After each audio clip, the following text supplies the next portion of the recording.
Hello, and thank you very much for coming along today. Today we're going to consider our new circumstance. We're going to ask, what have we learned from this global virus? We now realize the sad and sobering reality that there will be no post-coronavirus moment ahead. No post-COVID-19, because there may be a COVID-20, COVID-21, COVID-22. We live in a new and altered world. The sad and sobering reality is that there will be no post-COVID world simply because we are all now in a global disease pool. We always have been in that global disease pool, of course, but we did not fully realize this because as a species, our common anthropocentrism blinded us to the fallacy of our underlying belief in hominid exceptionalism. We thought we were exceptions to nature. Somehow, we told ourselves, we would be exempted from the destruction or collapse of one ecosystem after another around the world. We would remain, we thought, exceptions to the system-wide destruction of habitats and the pattern of extinction of all other life forms. We thought we were apart from nature, not a part of nature. We were, after all, an intelligent species, an inventive species, and for that reason, a privileged species above all others in our capacity to foresee and plan with scientific insight and technical skills. Surely these capacities would save us and our civilization. Well, perhaps not. We now see that we are not exceptions to the laws of nature. Now we must confront the sobering truth and our grand illusion. Our comfortable and widely shared narrative of hominid exceptionalism is now seen to be what it always was all along, a grand illusion. This becomes apparent when we confront basic biology and come to realize that viruses will not go away. They may mutate and migrate from species to species, but they do not disappear. This is now becoming apparent even in the news stories. They do not disappear. As the headline had it in the Washington Post, coronavirus may never go away, even with a vaccine. Let's take a look. As the U.S. ramps up its response to the novel coronavirus, President Trump has repeatedly suggested a reprieve is just around the corner. I think when we get into April and the warmer weather, that has a very negative effect. There's a theory that in April, when it gets warm, historically that has been able to kill the virus, so we don't know yet. One theory, when it gets a little warmer, it miraculously goes away. I hope that's true. You know, in April, supposedly, it dies with the hotter weather. A lot of people think that goes away in April with the heat. It appears Trump is referencing seasonality. This describes how active a virus is depending on the climate. In other words, the idea that people get sick more often in the winter. Most of us are familiar with influenza, which we actually refer to as seasonal influenza, because it does tend to have seasonal properties. It goes up and down according to the season. We typically associate influenza with winter, and there are a lot fewer cases in summer. That's why your doctor likes you to get vaccinated in the fall so that you're ready for the virus when it comes in late fall and into the winter. For this strain of the novel coronavirus, which continues to spread across the globe, health experts say it's too early to know if seasonality will have an impact. The reason some people think that this virus may decline with warmer weather is historically some coronaviruses have done this, especially those that cause upper respiratory infections. The problem is this is a brand new virus agent. We have zero knowledge of the seasonality of this virus. We have not been yet through a full season of human transmission. This only began at the end of 2019. It might be cold here, it might be cold in China, but it's not cold everywhere where this virus is emerging. And some of them actually are having very warm temperatures. So there's a lot we don't understand about whether this virus is going to have seasonal patterns. Even if the novel coronavirus dissipates in the currently impacted areas, it may find new life in the southern hemisphere. You see a differential between what's going on in the northern hemisphere and in the southern hemisphere because the weather's different, the weather's opposite. Even for seasonal viruses like influenza, which peak in the northern hemisphere in our winter months, it's inverted in the southern hemisphere, or where it peaks during July or August. And that migration between hemispheres can actually prolong the lifespan of the disease. Experts say this means the virus could exist year-round. So when the cold returns for us next year, the virus has been maintained in human populations and will return to us again next year. There certainly is a reasonable fear that a virus like this could spread, could become an epidemic, and eventually could become endemic, which means it will exist in the population the way influenza does. It's something that would become background and that we would get used to. We cannot predict now, with the information that we have, how much of a hold it will actually take here.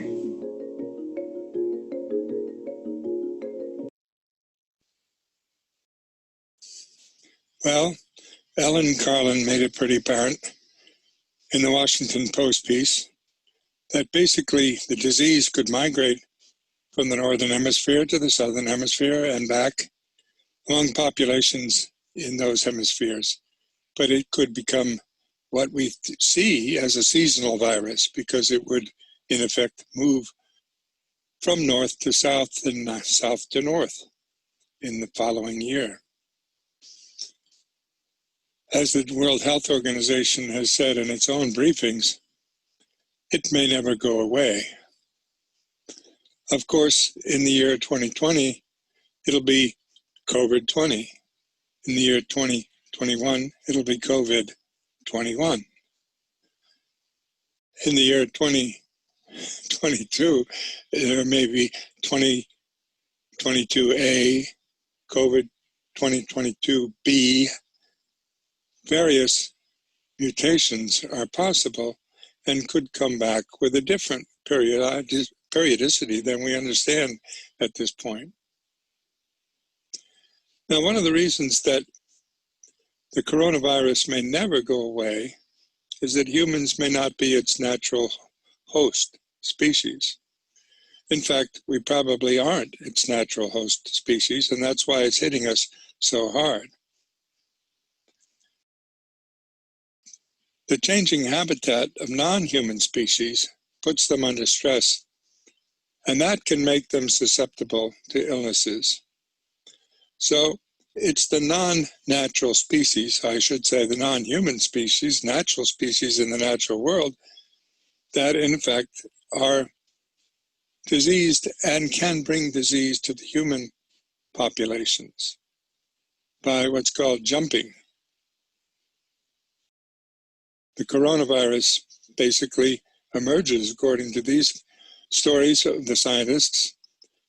Exploiting nature drives outbreaks of new diseases. What it does is drive them into human populations from stressed animal populations. Beyond COVID-19, it now appears the probability of other novel viruses emerging is high in our climate change world.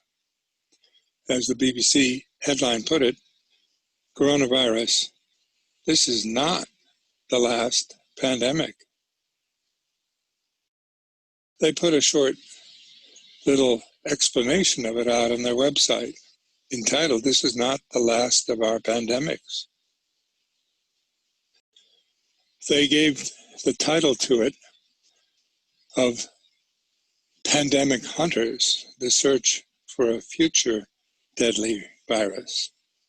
And they profiled some of the actions needed to keep track of things in the natural world among non-human species in order to figure out what the future deadly viruses might be.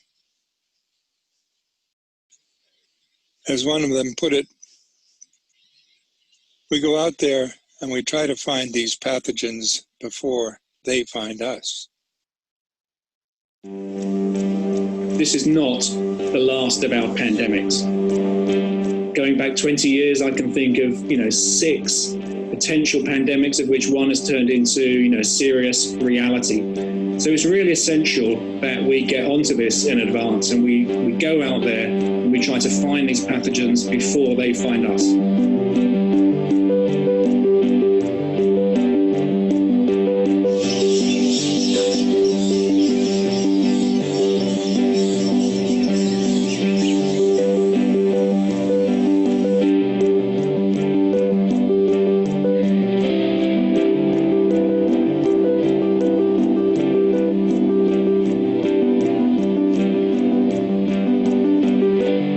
Predict which pathogens out there might have the capacity to also infect humans. We have this very large data set that we've accumulated over years of thousands of pathogens and thousands of hosts.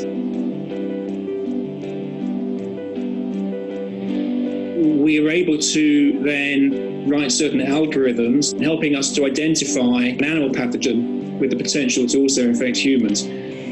The system looks for red flags, identifying any viruses or bacteria that can infect lots of different species, or any that, like the coronavirus, belong to a family of diseases already known to infect humans. If any disease meets these criteria, scientists say they can direct research efforts into finding potential preventions or treatments before any outbreak happens. More and more, we are deforesting, causing animals to move and enter our environments. Our behaviours on a global scale are facilitating the spread of a pathogen from an animal population into humans. One of the lessons from this pandemic is that really we need to be accelerating our exploration of wild animals and the pathogens that they harbour so that we have a head start next time.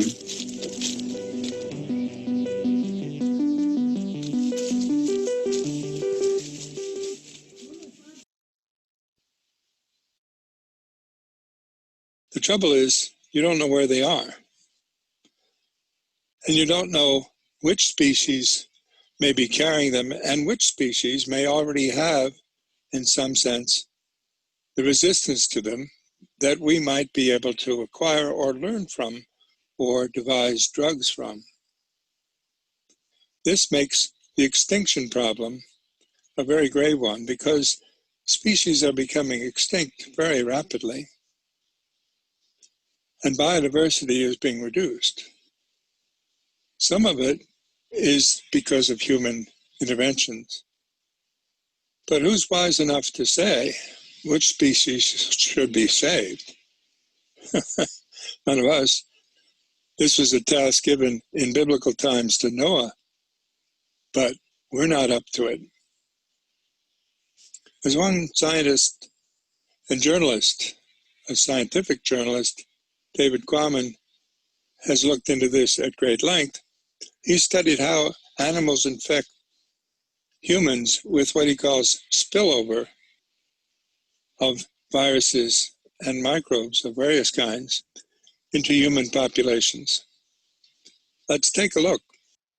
I know that it would take 500 pages to explain this, but do you think you could walk me through the main information that you had and used to deduct that this next epidemic was going to be the next big one? Right. Yes. Some people have said, oh, nobody saw this coming. This was unpredictable. That's just not true. The scientists saw this coming. The scientists that I was talking to 10 years ago when I researched spillover saw this coming in different pieces with different levels of probability. But if you took the consensus of the scientists that I talked to, the consensus would be this. Is there going to be a next big pandemic, a next big one, as I call it in the book? And they would say, yes, there will be a next big one. It'll be caused by a virus. That virus will come from an animal. What kind of an animal? Well, from a wild animal. What kind of a wild animal? Well, very possibly a bat. What kind of a virus? Well, a virus of the sort that evolves quickly, meaning maybe an influenza virus or a coronavirus. How would this virus pass into humans? Well, by contact, some kind of close contact between the wild animal and humans, or possibly through an intermediate animal. Where might that happen? Well, possibly somewhere where humans have contact with wild animals, including live wild animals, such as a wet market, where, well, possibly in China. So that was there. That was what I was hearing. That's what I put in my book. Was that predicting this? Well, to a pretty close degree, yes. Viruses are always unpredictable, particularly viruses that evolve quickly, like coronaviruses. They don't evolve as quickly as influenzas, but they evolve relatively quickly. So parts of this are unpredictable. But to me, the most unpredictable part of this whole crisis is how unprepared we were, many countries, Italy, the United States, for this event that the scientists warned us about with such accuracy. Would you say that the information that... It was natural, therefore, that people who knew what was going on in science journalism turned to David for an assessment. Did coronavirus come from bats? He's interviewed at great length about this by several people in the recent realm of science journalism. And he's argued that coronavirus is a byproduct of human behavior, something that we should have seen we were generating. Would you say that the information that was made available to you was also probably available to people who are in charge of making decisions? Yes. This information was available. It's not just that I had private conversations with scientists 10 years ago and had the privilege of hearing this secret information. This was not secret. This was being published in scientific journals. Scientists were talking about that, not just to me. I've been talking about it as loudly as I can since my book was published in the US in 2012, 2013 in Italy, I think. And this is all in journal papers, scientific publications, and the public health leadership in most countries knew about this, not just the scientists. So there were people in government, in higher levels of government. For instance, in the US, there was a directorate of our National Security Council devoted to pandemic preparedness. They knew about this. The people who led that knew about this on the National Security Council. What happened? Well, they knew about this. They were talking about this for years in the past. And then beginning with the Donald Trump administration, that directorate was closed down. Donald Trump didn't want to hear about this. He didn't want to spend money hearing about this. He didn't want to spend money being prepared for this. Likewise, at another American agency, the U.S. Agency for International Development, there was a big program designed to look for new dangerous viruses and create warning systems and response systems. That was closed down. So yes, this information was not just available to political leaders, it was bouncing off political leaders for years in the past, and appropriate action was not taken. So you think it was mostly economical, like it was related to the economics of preventing the outbreak, mostly? Yes, it was, because political leaders don't like to spend money on something that might happen or might not happen during their term of office. And I'm assuming that that's because it's inefficient to campaign about something that might not happen. It doesn't move votes as much as other themes that might not. Yeah. Yes. Okay. And although calling it inefficient is polite, it's risky for a politician to spend a lot of money on a program to defend against something that might happen, and then he's up for re-election in 3 years and it hasn't happened, and his opponents are criticizing him. You spent, X billions of dollars on pandemic preparedness and we didn't have a pandemic. Politicians are scared of that. They don't want that to happen. Although we spend money on missiles and nuclear weapons and battleships and things like that, great weapon systems, we spend money on those, huge amounts of money, and we hope that those won't be used. We hope that those won't be necessary, and we're happy. We call it deterrence. Well, we need deterrence against pandemics too. Was it a secret? No. Obviously, he maintains that we've known about it for a while and that government officials have been told about it systematically. A barrage of information. But there are reasons why they don't listen. It isn't just David Quammen, in fact, who's been saying this. Laurie Garrett, one of the leading science journalists in the world, has been saying this, clarifying it both to the public and to politicians for years. She, in fact, has won the Pulitzer Prize, the Polk Journalist Prize, and the Peabody Journalist Prize for very clear writing about what is coming up in what she's called the coming pandemic. The warning signs were obvious, and they were obvious in that window of time, roughly about 3 or 4 days before Christmas, going all the way through to New Year's Eve. It was very obvious that a terrible epidemic was unfolding, that it looked like SARS or it was similar to SARS, that healthcare workers were panicking. The social media all over Wuhan was full of fear and rumors and all the signals that, those of us that follow China have come to accept are the signals that something is out of control in that country. And if I could see it, sitting here in my living room or my office and just monitoring what's available on the internet, if I could see that this was happening, then certainly the CIA was seeing it, the Defense Intelligence Agency was seeing it, and a whole variety of other intelligence operations within the United States government were aware of it. And we now know, in fact, they were trying to brief the White House. They were directly briefing the president, but he was ignoring it. And he had other things on his mind, including impeachment trial.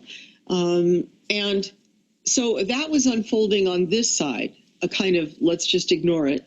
And on the Chinese side, what was unfolding was a deliberate cover-up that extended out until January 20th.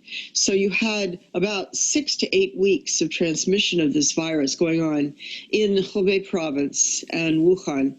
And it was basically being lied about. And they were reporting false figures to WHO. They were distorting the information about it to the world and to the rest of China until Xi Jinping really ordered transparency, and that was on January 19th. So you saw this huge jump in the reported number of cases between January 19th and January 20th, a tenfold increase, because all of a sudden, okay, bring all those hidden files out of the shelves and tell the world the truth or some semblance of the truth. And we institute our travel ban as a primary tactic to deal with this imminent plague. And it becomes the only policy, really, that Trump is willing to settle for. And it fits nicely with an overarching policy he has vis-a-vis China in terms of tariffs, reducing their trade with the United States, holding their feet to the fire for our economic relationships. So saying, okay, no more flights from Wuhan, no more flights from China, was a comfort zone for the president to fit. As this unfolds and countries around the world are doing battle with a genuine outbreak, again, there is a sort of shrug on this side of the oceans, sort of, well, it's not coming here, or that's over there, it's not us. Of course, inside the government, every agency that's responsible for such things has their hair on fire saying, this is actually an imminent threat. We need to get prepared. We should be doing X, Y, and Z, but it's being ignored. Well, not everyone listens. And in fact, not everyone listens to any scientists after they call them out for press opportunities, photo ops, as they're called. They're given a back seat and told to stand in the background while the president is speaking from the podium. Anthony Fauci, the single most respected individual in the government scientific apparatus for studying pandemics, was given a role of public spokesman for a while, but then the president relegated him to the background and announced that he would basically dismantle the group of scientific advisors. I know it's been a crazy couple of weeks here, actually, but we also have to remember that in spite of everything that's going on right now, all the civil unrest, the protests, the murders taking place at the hands of police officers, we're also still in the middle of a pandemic. And Dr. Anthony Fauci, on Monday of this week, an interview was posted that he did with Stat News, and Dr. Anthony Fauci has admitted that no, he's not talking to Donald Trump anymore. But not because Fauci doesn't want to, but because Donald Trump apparently stopped talking to him and the entire coronavirus task force a couple weeks ago. He just stopped caring. He doesn't meet with them anymore. He's not getting regular updates from him. He's just moved on. And this actually happened before any of the protests, any of the unrest, the releasing of the military against U.S. citizens. This all happened before that. So before any of this, before the news cycle changed, Donald Trump had already stopped caring about the fact that we were losing thousands and thousands of people every single week to COVID-19. Folks, that's a terrifying thought. And I know that we have states opening up. My state here, Florida, we've been trying to open up phase 1, phase 2, whatever the hell phase we're in now. I don't know, because I'm not foolish or selfish enough to go out there and act like nothing's happening. Florida is still seeing a rise in the number of cases. Texas still seeing a rise. Georgia, states all over the South, red states particularly, are seeing this thing increase. We're not there yet. But just saying, screw it, I'm bored, I'm tired of being at home, I'm going stir crazy, that doesn't cut it, folks. Just because you don't like the thing and you want it to be gone doesn't mean that it's gone. But that's how Donald Trump is acting right now. He thinks that if he just ignores it, that if he doesn't talk to the coronavirus task force, that it doesn't exist anymore. But we're going to be dealing with this for quite some time. And according to people like Dr. Fauci, we might even still be dealing with this into next year. This hasn't gone away. And the more states try to preemptively reopen without having actual safety precautions in place, without having testing, without having tracing, the worse it's going to be in the long run. It sucks. We're all tired of doing it. But that doesn't mean that we get to ignore it and pretend like it's not actually a thing. It is. But the fact that the president has stopped communicating essentially with the coronavirus task force is bad news. This means that if that second wave does hit, which the experts say it will hit, pray that it doesn't. I hope it doesn't. I would love for this thing to be gone. But I would love even more for the federal government to be prepared if the second wave hits. And, of course, to finish off the first wave. But if there is no communication at the federal level, if Donald Trump is not in fact working with this task force, then we're going to catch ourselves off guard once again if this thing has a resurgence. Fauci has made it clear that the president has stopped talking to the coronavirus task force members. Just doesn't talk to them anymore. Well, problems won't go away even if the president thinks they will, just because he's not paying attention to them. Sea level rise will aggravate these problems around the world. We're now being warned by scientists that sea level rise is happening at rates several times faster than they thought it was only a few years ago. Coastal populations are at risk of individual storms, and over time, the rising sea will cause them to migrate in search of fresh water, food, and shelter as their homes and fields become increasingly inundated. This will be occurring roughly simultaneously along all coastal areas of Asia, Africa, and North and South America, with slight local variations and occasional extreme weather events. It will also be occurring at an exponential rate, that is to say, it may look gradual at first, but the rate of increase is such that it will be occurring more and more dramatically each decade and then each year. There have been documentaries about this. In fact, the Germans put out a Deutsche Welle documentary, very powerful, on rising sea levels and what it's going to do to the post-Columbian city, that is, all cities put in place since Columbus, as it were, came to the New World in 1492, because a lot of the world's cities have been put in place at sea level as ports in the post-Columbian moment since 1492. And with a changing climate, there are going to be more pandemics to come. Under circumstances of rising seas, moving populations, the conditions for the emergence of novel diseases and the resurgence of ones that are well known, airborne, waterborne, and vector-borne diseases, including malaria, cholera, Zika, dengue fever, Ebola, etc., these will all be greatly enhanced as vulnerable populations are increasingly on the move. In fact, we've been warned about this by some of the wisest minds on earth for decades. This is not new.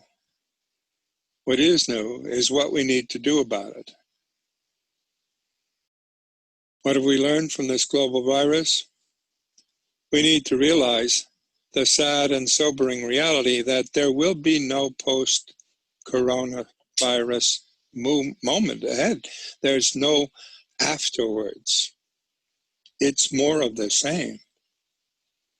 In effect, as COVID-19 has underscored, we all need to learn how to shelter in place on the only life-supporting planet in the known universe.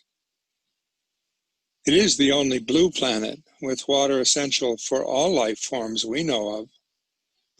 Like all the rest of them, we evolved here, we belong here. This is our home. But we will not be tolerated for very much longer by the Committee of the Whole if we do not abide by the House rules, the system-wide constraints imposed on all species by the planet, the only blue planet in the observable universe. There is no planet B. We only have one Earth. We only get one chance.